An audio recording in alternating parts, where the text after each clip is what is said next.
Hi guys, welcome back to my channel. இன்றைக்கி நம்ம veg momos எப்படி ரொம்ப ஈஸியாக அண்ட் ரொம்ப டேஸ்டியாக வீட்டிலே செய்கிறதுன்னு பார்த்துடலாம். ஃபஸ்ட்டு நம்ம மோமோஸ்க்கான வெளி மாவு ரெடி பண்ணிடலாம்.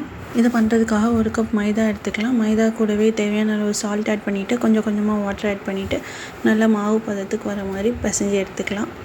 அண்ட் லாஸ்ட்டாக கொஞ்சம் ஆயில் ஆட் பண்ணி நல்லா ஸ்ப்ரெட் பண்ணிவிட்டு ஒரு ½ அன் ஹவர் ரெஸ்டிங் ஸ்டேஜுக்கு விட்டுடலாம். இப்போ நம்ம உள்ளே வைக்கிறதுக்கான ஸ்டஃபிங் ரெடி பண்ணிடலாம். இது பண்ணுறதுக்காக 1 கப் நல்லா கிரேட் பண்ணி வச்சுருக்க கோஸு, அதுக்கப்புறமா 1 கப் கிரேட் பண்ணி வச்சுருக்க கேரட், அப்புறம் 1 கப் ஃபைனாக சாப் பண்ணி வச்சுருக்க பெரிய வெங்காயம், கொஞ்சமாக இஞ்சி அண்ட் பூண்டு நல்லா சாப் பண்ணி வச்சுருக்கேன். அப்புறம் தேவையான அளவு க்ரீன் சில்லிஸ், கூடவே கொஞ்சமாக chilli powder and garam masala இதெல்லாம் எடுத்துக்கலாம். இந்த வெஜிடபிள்ஸை நீங்கள் நல்லா ராவாகவே யூஸ் பண்ணிக்கலாம். அப்படி இல்லைன்னா நான் பண்ணுற மாதிரி நல்லா ஃப்ரை பண்ணி எடுத்துக்கலாம். அதுக்கு ஒரு பேனில் கொஞ்சமாக ஆயில் ஆட் பண்ணிவிட்டு வெங்காயம் நல்லா வதங்கினதுக்கப்புறம் நம்ம எடுத்து வச்சுருக்க கோஸ் ஆட் பண்ணிக்கலாம். அது கொஞ்சம் நல்லா வந்ததுக்கப்புறமா நமக்கு கிரேட் பண்ணி வச்சுருக்க கேரட் ஆட் பண்ணிக்கலாம். நீங்கள் இது கூடவே உங்களுக்கு பிடிச்ச வெஜிடபிள்ஸ் எல்லாமே ஆட் பண்ணிக்கலாம். கேப்சிகம், ஸ்ப்ரிங் ஆனியன் அந்த மாதிரி எது வேணாலும் ஆட் பண்ணிக்கலாம். அதெல்லாம் கொஞ்சம் வதங்கி வந்ததுக்கப்புறமா நம்ம எடுத்து வச்சுருக்க க்ரீன் சில்லிஸ் ஆட் பண்ணிக்கலாம். அதுக்கப்புறமா கூடவே ஜிஞ்சர் அண்ட் கார்லிக் நல்லா சாப் பண்ணி வச்சுருக்கேன், அதையும் ஆட் பண்ணிவிட்டு கொஞ்சமாக chilli powder and garam masala add பண்ணிவிட்டு தேவையான அளவு salt and pepper powder add பண்ணிவிட்டு ஸ்டவ் ஆஃப் பண்ணிக்கலாம்.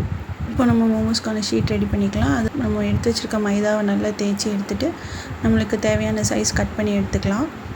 இந்த மாதிரி பெரிய சர்க்கிளாக தேய்ச்சிட்டு அதுக்கப்புறமா ஒரு சின்ன பவுல் வச்சு இப்படி கட் பண்ணி எடுத்துக்கிட்டேன். அவுட்டர் ஷீட் உங்களுக்கு தேவையான சைஸ் கட் பண்ணி எடுத்துக்கோங்க. அதுக்கப்புறமா உங்களுக்கு பிடிச்ச ஷேப்பில் கூட நீங்கள் பண்ணிக்கலாம். மாவு இந்த மாதிரி தேய்ச்சிட்டு சென்டரில் இந்த மாதிரி ஸ்டஃபிங் வச்சுட்டு இந்த மாதிரி நம்ம ஷேப்பை ரேப் பண்ணி எடுத்துக்கலாம் பண்ணுவாங்க. நீங்களும் உங்களுக்கு பிடிச்ச ஷேப்ஸில் பண்ணி எடுத்துக்கோங்க. நான் இன்றைக்கி டிஃப்ரெண்ட் டைப்ஸ் ஆஃப் ரேப்பிங்ஸ் பண்ணி பார்த்துட்டு இருந்தேன். ஃபைனலி நம்ம ரெடி பண்ணி வச்சுருக்க மோமோஸ் எல்லாத்தையும் 10 to 12 மினிட்ஸ் ஸ்டீம் குக் பண்ணி எடுத்தோன்னா நம்மளுக்கு ரொம்ப சூப்பரான வெஜிடபிள் மோமோஸ் வீட்லேயே ரெடி ஆகிடுச்சுங்க.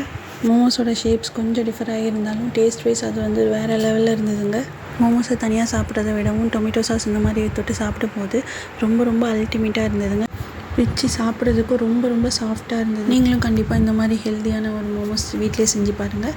இந்த ரெசிபி உங்களுக்கு பிடிச்சிருந்ததுன்னா மறக்காமல் நம்ம சேனலை சப்ஸ்கிரைப் பண்ணிக்கோங்க. தேங்க்ஸ் ஃபார் வாட்சிங்.